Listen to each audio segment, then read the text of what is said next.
جهان نیوز درنو لیدونکو السلام علیکم، وخت مو په خیر، ستړي مشئ.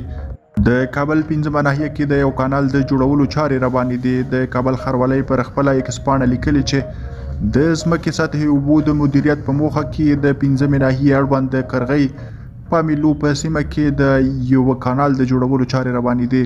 د معلوماتو له مخې دغه کانال 490 متره اوږدوالی، 1.9 متره سور او 1.6 متره ژوروالی لري او د جوړېدو چارې به یې تر راتلونکي 3 میاشتو پورې په بنسټیزه توګه بشپړي او ورسره جوخت به د ذاکرین ښارګوټي او د کرغۍ سړک ترمنځ د نوي سړک او ورڅیرمه سیمو د ځمکې سطحي اوبو مدیریت شي.